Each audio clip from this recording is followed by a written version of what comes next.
Tornadoes, On the ground, tornado. damaging winds, hail, flooding, and hurricanes. South Georgia has seen it all when it comes to severe weather.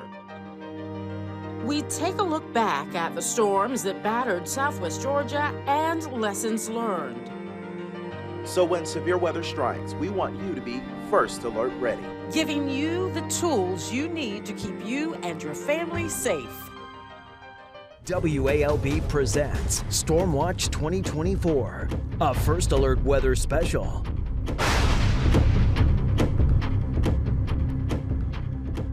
From the moment our team of meteorologists here at WALB see the potential for severe weather, it is here where we alert you first. And while severe storms take place year-round, they tend to be more frequent during the spring and summer months. Hello, everyone. I'm Carla Heath-Sands. And I'm Quillen Parker. The National Oceanic and Atmospheric Administration has issued its most aggressive hurricane season forecast. NOAA predicts an 85% chance of an above normal season with a range of 17 to 25 total named storms, rivaling the record 2020 season.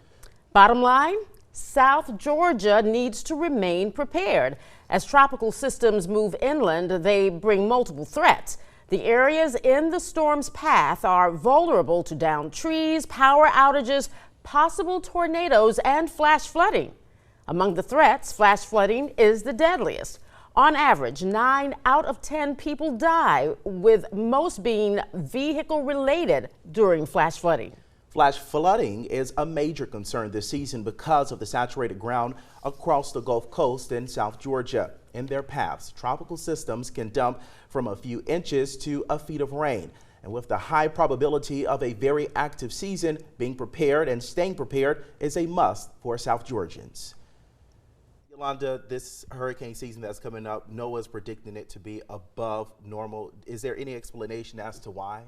Yeah, there is, Quinlan. A number of factors come into play. Not only are the waters, the Atlantic Ocean, as well as the Gulf of Mexico, the Caribbean, those waters are extremely warm.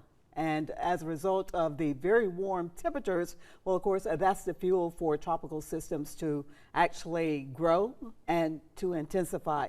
Also, we're going from La Nina into El Nino. Okay. And with El Nino, you have very strong upper level winds that sort of prohibit tropical storm formation. With La Nina, you actually have the opposite. So the environment becomes conducive for tropical systems to develop. And so will there be more of an inland impact, being that there's going to be a more above normal season? That is highly probable. The probability is at 85%, which is fairly high.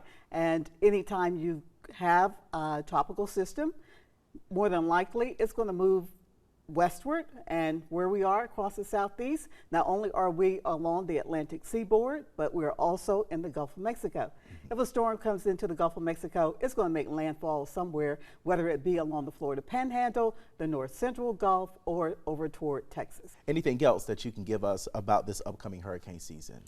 Well, what we all need to do is prepare exceptional to the extent that we have this high number of tropical systems expected for this season. Not only be prepared, but also remain prepared. We enter the peak of hurricane season around September 10th, but it really begins to gradually ramp up, say about mid-August through mid-October. All right, sounds good. And of course, you and the team will be keeping a close eye on the tropics for us as well as we get through this season. Exactly. Thank you, Yolanda. All right. Well, the World Meteorological Organization has predetermined names set for all hurricanes and tropical storms before the season begins. Every 6 years, 6 alphabetical lists of names are rotated, so the names that are used in 2024 will be used again in 2030. The last time this list was used was in 2018. And in the event the alphabetical names run out, the organization also has a supplemental list of storm names. Well, many South Georgia counties felt the wrath of Hurricane Michael. In Berrien County, the hurricane wiped out nearly 10,000 pecan trees out of about 120,000 that grow on Shiloh farms. 1,500 to 1,700 pounds per acre. That's how many pecan seeds farmer Buck Paulk was expecting from his harvest before Idalia destroyed them. Well, people across South Georgia are still dealing with the damage left by last year's storm. Now, almost 1 year later, some people still have not been able to return to their homes. WAOB News 10's Brittany Blake reports how the community is preparing for this hurricane season. 9 months ago, I stood in this same neighborhood as electricians repaired down power lines and trees were removed from multiple homes just a few days after Hurricane Idalia completely devastated Valdosta Lowndes County. 3 trees destroyed the Thomas family's home. Since last year, they've been between hotels and a short-term rental as they await the repairs from the hurricane. I highly suggest that you not only get homeowners insurance, but you also have enough insurance that if something, heaven forbid, a hurricane, tornado, or whatever comes through, you have those coverages to help replace, repair and replace, and then also for those that assistance for living. Lowndes County Emergency Management Agency and the City of Valdosta Stormwater and Arbor Department says now is the time to prepare for hurricane season, which lasts until November 30th. Go ahead and go to the grocery store and get water, canned foods, batteries, flashlights, anything that you and your household need to survive in the event that you lose power, really for up to 72 hours. No storing yard debris on roadside ditches or even in the ditch, but really just call and help us prepare your property from flooding. Give us enough,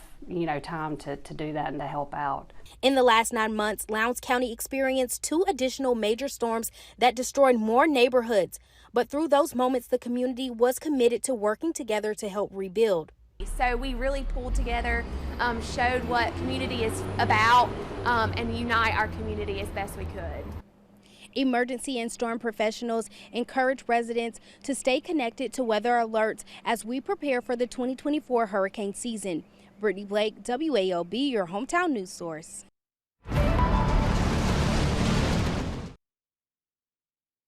It was an event that people who lived through it will never forget.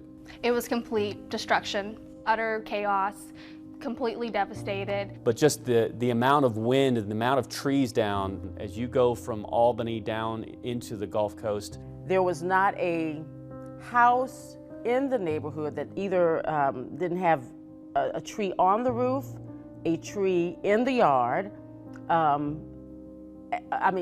Bricks were blown off of houses. It looked like a war zone. It was very emotional just to hear the stories. I really felt helpless. I felt like there wasn't much I could do in that instance but just pray and hope. It was really amazing how everyone came together. I do think that people depended on the news, right? They listen and they look to us to tell them what they need to do and what they need to know. I definitely think that Hurricane Michael showed the resiliency and the strength that Southwest Georgia has, because after tornadoes and even a hurricane, still coming together and making things work. Hurricanes don't impact South Georgia as much as they do the coast, but we have experienced and understand what they go through, like Hurricane Michael back in 2018. It left behind a path of destruction, caused 16 deaths and $25 billion in damage in the U.S. Michael hit the Panhandle as a Category 5 and then roared into South Georgia as a Category 3. Well, hurricane season has officially started, but 6 years later, county leaders are still dealing with cleanup efforts. WAOB News 10's Lena Allen shows us how so many years later, Hurricane Michael is causing a strain. This is what it looked like in 2018 when Hurricane Michael swept through parts of South Georgia at max winds of 115 miles per hour. To this day, a reminder of that devastation sits in some Dougherty County neighborhoods with homes abandoned and still in disarray. Just 2 weeks ago, county leaders were able to demolish 2 of the homes, barely standing as eyesores. But there are still abandoned homes that need to be cleaned up. Radium Spring residents remember the destructive storm as if it happened yesterday. And driving through the neighborhood, it was pretty devastating too. It was just a lot of loss. But the miraculous thing is that our community looks out for each other and we bounce back. We help each other. And help each other they did. Tom Gierich and his organization, the Albany Chain Gang, was one of many organizations that hit the streets to pick up the pieces. On our part, what we seen was relief. Through that relief, Gierich says Hurricane Michael inspired community resilience. From the debris of downed trees, he and his organization made several wooden crosses to help raise more money for relief. We always said, beauty from disaster. Sometimes it'll bring back the bad memories, but it's designed to bring back the good that came out of the bad, For insurance agent Karen Hanner, that good was being able to help hundreds of South Georgians file storm recovery claims, even through the challenges of the storm's aftermath. Now she says, many years later, the lessons learned from that frightful storm are still important. The reality is hurricane season is coming whether we like it or not, and it's always, anyone's guess where they're going to show up. So the best thing you can do is just prepare and make sure that you are ready in the event one decides to wind its way here into Southwest Georgia. Even 6 years later, as the county continues to recover, homeowners say they're better prepared to face Mother Nature's next wrath. Lena Allen, WALB, your hometown news source.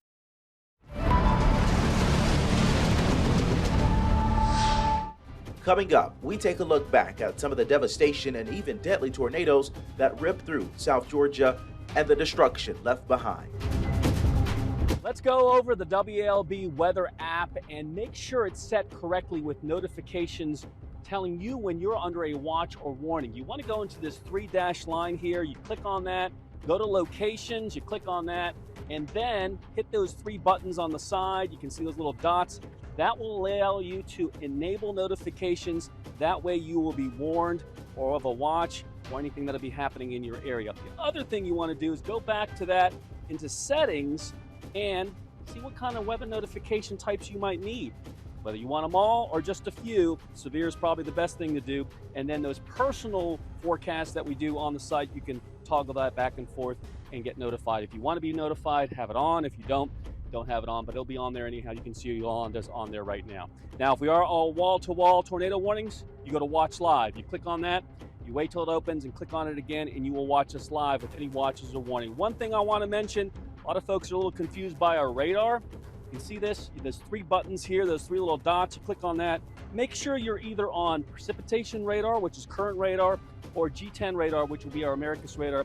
If you hit 24-hour Futurecast, you're actually showing a model rendition of the radar. It is not current radar.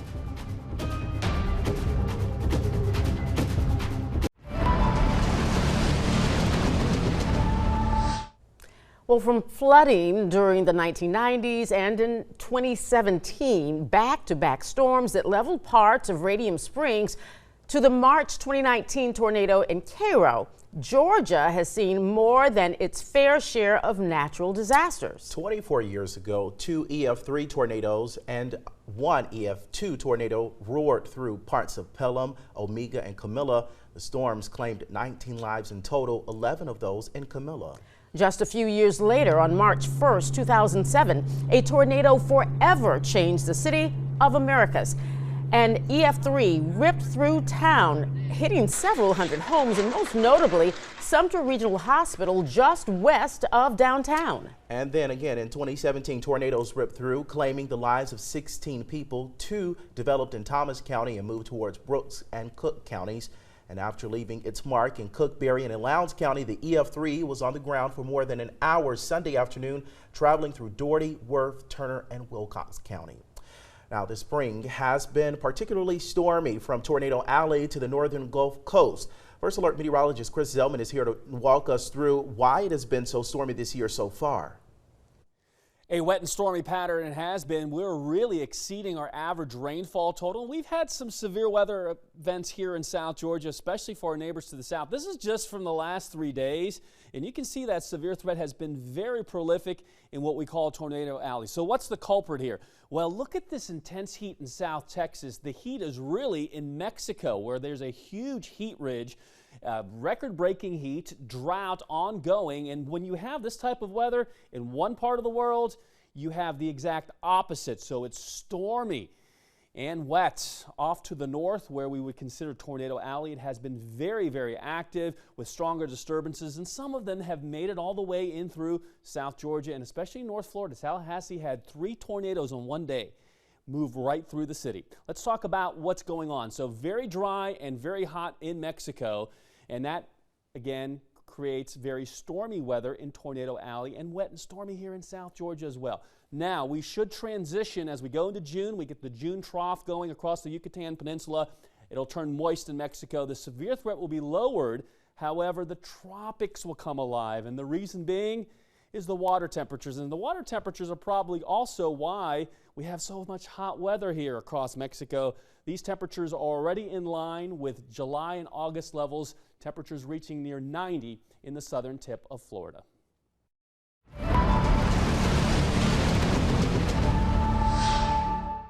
When severe weather strikes, you could lose power. But with the advancement of technology, Georgia Power officials are now able to get to work before going into the field. Well, let's discuss the difference between a first alert weather day and an alert day. On a first alert weather day, we're usually dealing with strong to severe storms here in southwest Georgia.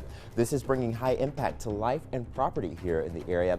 That includes things like tornadoes, large hail, damaging winds, and other factors that could lead to any severe storms leading to damage. Now, an alert day is just letting you know that we're dealing with some showers and storms that might be disruptive to any of your daily plans. That includes just showers or other nuisance weather out there. Now, let's first go through a first alert weather day. A first alert weather day, usually you'll see a graphic like this where it's telling you that we're going to have some kind of impacts at some time frame during the day.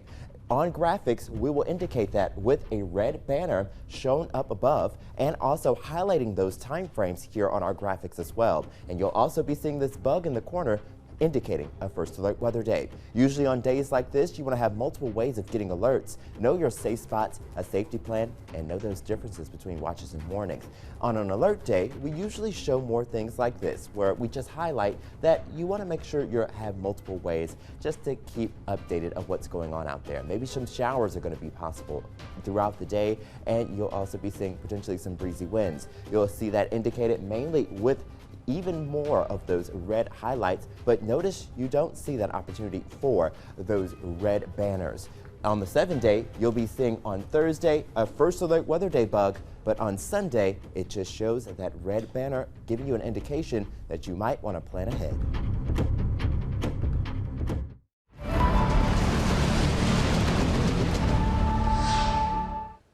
With NOAA's above-average season prediction, local equipment dealerships are faced with a rise in customer demand for backup power solutions.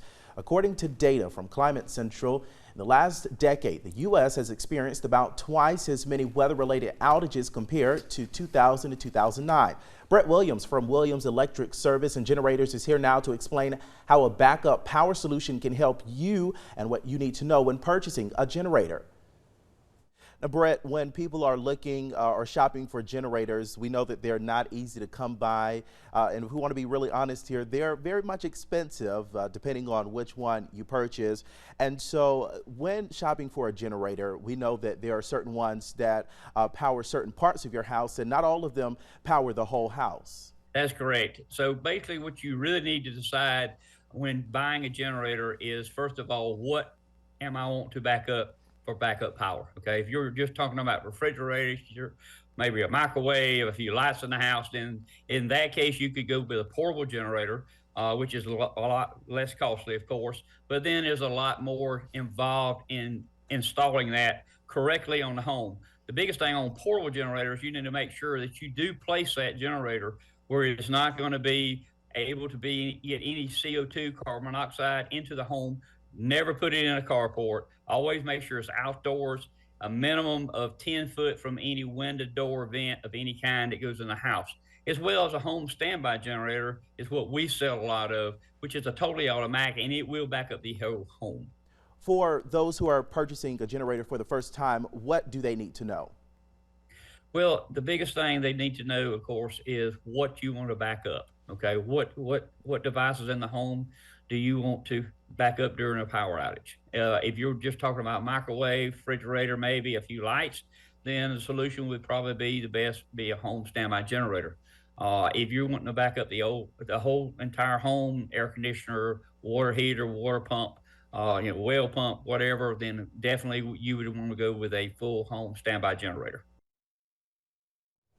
And often during a severe storm, you could lose power. But with the continued advancement of technology crews from Georgia Power, they're able to start working to restore power before getting out into the field with their smart grid technology. When there is a fault on the line, the smart technology is able to pinpoint exactly where it is. So that, number one, saves time in finding the fault. Number two, we can control the grid now remotely in some cases. So thanks to these smart technologies, we're able to isolate a fault so that not as many people are out on the line. In some cases, we're able to reroute power and avoid outages altogether. And that helps us restore power faster for our customers. But Georgia Power also wants to remind you to prepare ahead of severe weather. They say to possibly be prepared for at least 3 days without power and water. First Alert meteorologist Chris Zellman showed you how to navigate the First Alert weather app. Now we're going to show you how you can submit photos and videos, and this is really going to help us during that severe weather. First, you're going to open up the First Alert weather app, scroll down to the bottom to where it says submit photos. Click there. It's going to take you to our website, WALB.com, and from there you're able to add your media. You're going to click upload files, choose from your library, and then add. You're just going to ask you a couple of questions like the caption of your image, your name, and your email, and then click upload. It's as simple as that. When you're uploading photos or videos, we do want you to make sure it is safe to do so.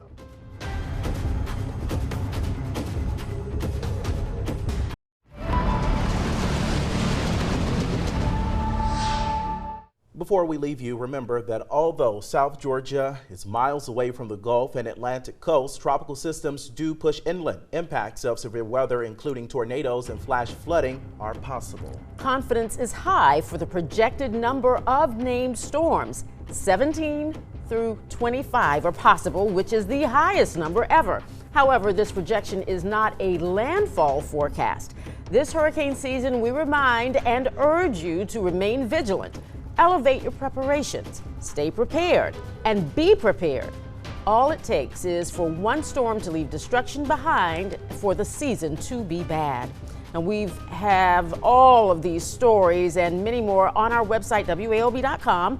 We thank you for joining us. From all of us at WALB News 10, be safe. And remember to remain First Alert ready.